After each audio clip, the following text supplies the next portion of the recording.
Hello and welcome back to another World of Warcraft Warlords of Draenor video. This time it's a really damn exciting one. It's about how raids are going to work in the new expansion, just how they're going to be structured, and there is some very interesting stuff here about Raid Finder that I think won't be too controversial because it's going to have, in my opinion, quite a positive sort of benefit for the Raid Finder population. So yeah, you can navigate through the video using the little clicky thingies on the side. I may give my opinions in this video, I may give them in another one, it just depends, because we have quite a lot to get through. But in the sort of spirit of getting through all this, let's first talk about the kind of boring things, which are the raid changes, then the group finder, and the Raid Finder will come after that. So then, raid changes and modes. Well, they're going to be renaming Flexible Mode Normal. This is because they see it as being the most baseline difficulty mode.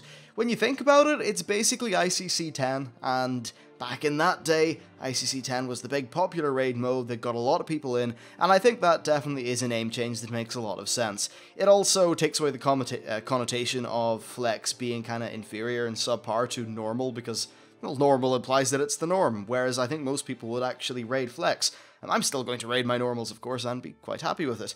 Anyway, so they are also renaming Normal to Heroic. And then finally, they are going to be merging Heroic 10, the current Heroic 10 and 25 modes, into one difficulty mode, which is going to be very hard, that is called Mythic, and it's 20 players only. Now, the Normal and Heroics in Warlords of Draenor are going to be flexible, so they will scale at least from 10 to 25 people, but I have heard some people from Blizzard say 10 to 30, I'm not 100% sure on that, and they didn't give a specific number. Then they also said that basically they constantly found it hard to balance between Heroic 10 and 25. For an example, Grosh was actually easier on 25, but Lei Shen was easier on 10, and they didn't really like how this worked out with the competitive scene, and that is why they made Mythic. Basically, they think they'll be able to make better ultra-hard fights when they know exactly how many people will be there. They think it will allow for a more of a kind of steady thing in terms of comps. Like, they won't have to design a fight that works well with an ideal 10-person comp and an ideal 25-person comp. So overall, I think that should be a really good move for the really hardcore raiders. The only problem will, of course, be moving from Heroic 10 up to Heroic 25. And then if you are a Heroic 25 guild, what's going to happen to those 5 players? Who knows? Anyway, so that's the raid size changes. Next, they said a little bit about the group finder. Not really a great deal in terms of specifics, but it's going to be a similar system to what OQ and Open Raid provide. Overall, they said that they want it to be a better in-game way of supporting pugging, which will allow people to meet up. And they said that really people meeting up often can lead to new guilds, new friendships, and that sort of thing, which is generally good. And there's this kind of social glue that keeps World of Warcraft people subscribed to the game, and obviously that's something that Blizzard would like to foster and support. And it's a win-win. They get their money, we get friends and people to play with in-game, which works quite well.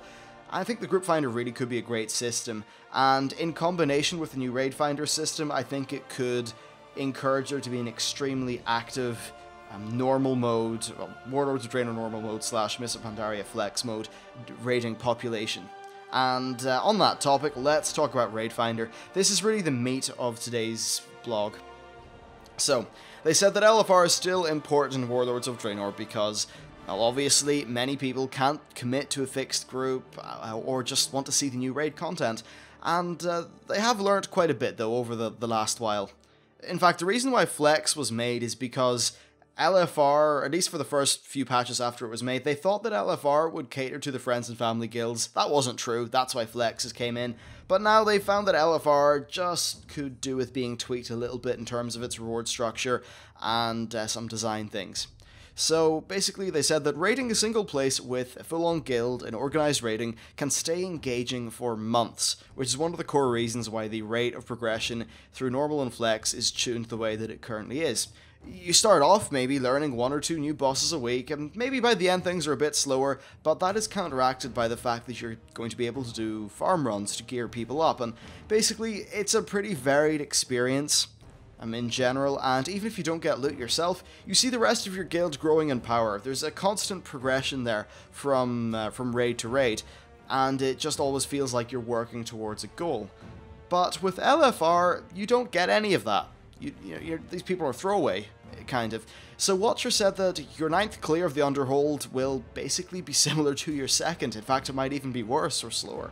and you're not experiencing anything new or different.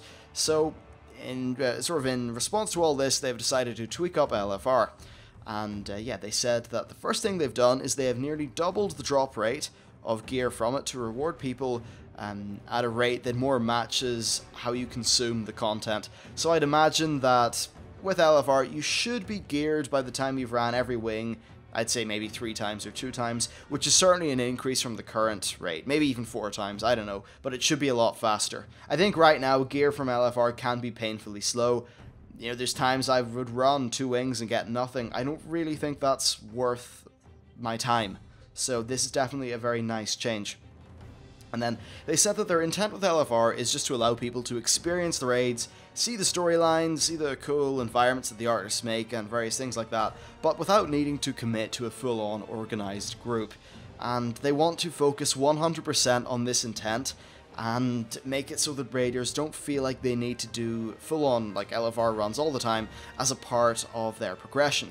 Previously in Siege of Orgrimmar, you would sort of want to do LFR a little bit so you could get some of the new shiny trinkets and maybe the set bonuses and that kind of thing. So while loot will be dropping more frequently in LFR, it will have a different loot table to normal, heroic, and mythic, and this loot table will have different art. If you want to have a look at that art, then you can check out my channel, and there's some of the art there.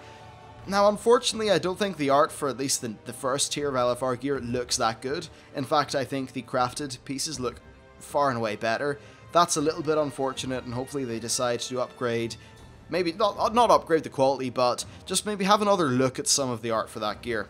Anyway, this gear in terms of its item level will be between dungeon loot and normal mode raid stuff in terms of power as it is today, but it will not have the set bonuses and specific trinkets that make raiders feel like they need to run LFR. So I think that comparatively it will be a little bit easier, but overall you are going to gear up. You may gear up to a slightly weaker level than you do today, but you will gear up far, far, far faster, which I think is definitely a nice way for things to work out. Then he closed the paragraph, and was Watcher, by the way, he's the lead game designer, by saying that as a player gears through LFR, you're going to sort of get up to a decent gear level pretty quickly, and what's going to happen is that your experience to running those LFR groups should help you get into the Warlords of Draenor normal modes via the new group finder. This new group finder will make it very easy to get into a flex raid, or well, a normal, I suppose, or that kind of thing. And because it's fully supported by Blizzard, it's going to have a larger audience than, say, OQ or anything like that, and perhaps it might even end up having a better audience. I would very much hope that they put in some social engineering aspects into it, like perhaps rating people in terms of how good they are to others.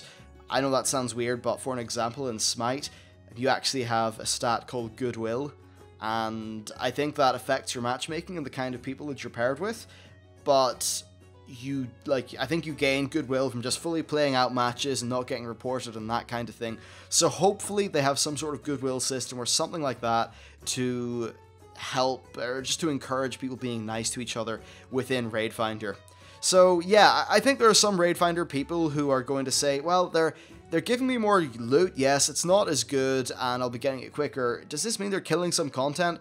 I think really it's more just a bit of a nudge into Flex, because hopefully if things pan out properly with the group finder, then Flex should be just as efficient to like have a run with on a dime than LFR. Currently LFR is, let's just say, a half an hour queue, and then maybe 45 minutes to an hour and a half to clear per wing, depending on the wing, usually in around 45 or 50 minutes. I'm actually convinced that you'll be able to do Flex runs quicker. And okay, there's a tiny bit more social interaction, but if you're terrified of social interaction, then it's an MMO, and there are other non-raiding things to do. So that's that. Okay, so next, the final thing they talked about was lockouts. So every raid difficulty in Warlords of Draenor will have its own raid lockout. Basically, having seeing like how Flex worked now, they think that there are very clear benefits to a separate lockout system, because it will allow heroic and normal raiders, well, what it did in Siege of Orgrimmar is it allowed heroic and normal raiders to just jump down into Flex to play with some of their friends, or just do that kind of thing. Basically, it allows for a great deal of freedom. And then, of course, when you go into normals, you will find that there isn't really a massive reason to go back down into flex from a gear perspective. At least that's something I found in Siege of Orgrimmar. And they've also said that while looking at the Siege, they found that most people doing Siege on both, say, normal and flex have been doing it with different social groups. So that's definitely something that they want to continue to facilitate in the future. Okay, so also for the whole like heroic and mythic rating thingy, they said that having heroic and mythic sharing the same lockout has got a few technical limitations. And basically, heroic, which is the equivalent of today's normal mode difficulty, will be flexible, unlike mythic, which is going to be a fixed 20 player size with a static ID on a single realm. Basically, the two of them don't fit at all. And yeah, so currently, the way things work for the top end players is they have to budget time to re-kill some remaining bosses on normal difficulty for a loot, while they're doing heroic progression and that kind of thing. Well, basically in Warlords of Draenor, the hardcore guilds will be able to front-end their farm runs, and then work through mythic progression for the rest of the week. Now that's interesting. Does that mean that heroic raiders are perhaps going to be able to get kind of more loot per week? I'm not 100% sure, but it would definitely look like that. Then another thing that they will be doing is scaling back Valor points. Basically, there's going to be less of an incentive to cap weekly. This is a lesson that they said they learned from Trial of the Crusader, in which people would run, say, 10 normal just to get badges so they could buy gear with. And they don't really want to encourage that too much in Warlords of Draenor, because they don't believe that Valor points are an extremely interesting way of rewarding players. Especially since there's going to be a greatly improved bonus roll system with more bad luck protection and protection from duplicate items. Then they also said that less linear raids will allow guilds to aim for bosses that drop the loot they want and in general just have a bit more freedom. So it seems like they are just erring on the side of player choice and freedom in terms of how they do raid lockouts. Okay, so we do have time to cover my opinions in the same video, that's good. And what do I think of everything? Well, in terms of the raid difficulty changes, in terms of the naming, I think they make sense. Most people probably raid flex, and I think it just makes sense that that is called normal. And if normal modes are harder, then sure, rename them heroic. I think that makes sense, and it kind of speaks to the content in a way that, I don't know, I just like, I suppose. So that's definitely a good thing. And yeah, raid change is pretty much good across the board. And I think that while there may be some logistical problems for the hardcore community, they should get better quality fights more consistently with the set Mythic 20 mode. So there's that. Now, in terms of the group finder, I think this is going to be massive. Basically, I would be a little bit against the raid finder changes they're making at the minute in a few regards, if it were not for the group finder. Because if raid finder is being de-emphasized in terms of getting loot, then it's only fair that they give some sort of tool that will allow people to easily move up in terms of the difficulty of raiding that they want to do, but still in a manner that doesn't involve committing to a schedule, because group finder stuff, and with the new OQ style tool they'll be making, is not on a fixed schedule. You just open the thingy, you look through all the listed raid groups, and try to find one that suits you.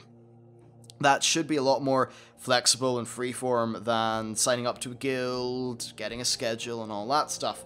So definitely a very good thing, the group finder. Now then, the LFR changes.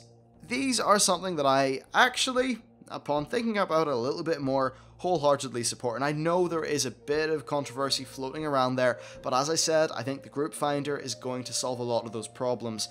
By taking away the big scary set bonuses and sort of crazy raid trinkets, it definitely does rebalance things in terms of raiding. It means that LFR is just de-emphasized a little bit. But here's the thing, as Watcher said, LFR doesn't really change much over time. It's always the same.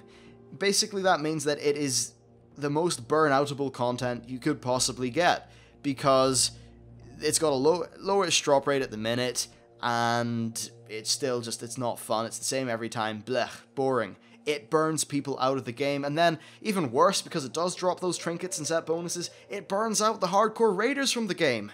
That's not good, you don't want that to happen. So I think that absolutely, this is a good change for World of Warcraft. I think it's going to lead to less burnout. It's going to encourage people to move from Raid Finder to Flex, and Flex is something that is going to be a little bit less of a burnout, I think. It should be more interesting to people. So that's going to help with burnout, and maybe just people will go in, they'll get their full LFR set, and they'll think, great, that now means when I go out into the world, I'll be a little bit more powerful. I don't need to run LFR every week anymore. Yay, I don't burn out. So it really helps both camps in quite a few ways. And for the people who are just, saying, damn it, I wanted my tier from LFR. You know what? I think with the way things are all being balanced, that just means that you're probably in the right demographic to start trying to pug flex. And I can say that, sure, pugging the last wing of Siege of Orgrimmar is going to be a little bit tricky. But I think that pugging, say, the first wing of Siege shouldn't be too bad. And with the new expansion coming and the first raid tier, they're going to make the initial bosses pretty damn easy, I'd imagine. They usually do that. They want to make a few dead easy bosses to just introduce people to raiding and provide a bit of a gateway. So you'll definitely be able to pug those. And there will be content there for you. Just try to not be complacent. Just really get out there. There's sometimes I even find myself in game, I just get complacent in what I do. But I find that when I just move up to a new difficulty level or try a new aspect of the game, I find there to be just a lot more enjoyment. So that's absolutely a great thing. Well done, Raid Finder. I think they're rebalancing things in a nice way. I would just like to see how they're going to be changing up fight mechanics, because I think fight mechanics could perhaps be just tweaked a little bit to provide a more Raid Finder friendly experience. Alright then, finally, raid lockouts were talked about. And honestly, I'm just going to say, I think these are good moves. And yeah, it's going to mean that, sure, you can, of course, run flex and normal and heroic. No, you can run normal and heroic and mythic all at once, but look, that's probably going to affect like a tiny amount of people, and it's not too different from the Siege of Orgrimmar system, apart from the fact that you may be able to double run normals and mythics. But here's the thing, even with the race to world first, will a guild be willing to put in the time to do a full normal run before, or no, normal, a full heroic run before they move up to doing their mythics? Will that time be really worth it in the race to world first? So perhaps it won't even unbalance that. We just have to see how it pans out with the new raid lockouts, but overall I think this is a very good blog, lots of fantastic changes, and just in combination with the PvP stuff that I talked about yesterday on the channel, I'm just really happy. They're making so many great decisions that are just great, so just rock on, Blizzard. And if some of these decisions just kind of come from the Ian Hazzagostas era of being the main designer dude, and maybe just, I don't know, people being more ballsy with decisions, then I think it's good. One thing I've noticed with Warlords is that Blizzard have just decided to make some tough decisions and stick with them, and really play them out and see how they go. And I think that's great, because whenever a company makes a decision which could be very good, but then sort of caves in, it just kind of waters down the experience, and it's not really true to their vision. So sometimes that effect can be for the better or for the worse. I think in this case it's going to be for the better, because I love the idea of some of these changes. Anyway, that's it for the video. I hope you enjoyed it and found it interesting. I certainly enjoyed making it. And yeah, thanks for watching. Please click all those various buttons, like the sub button and the like button. It's a real kicker. And yeah, I'll see you next time.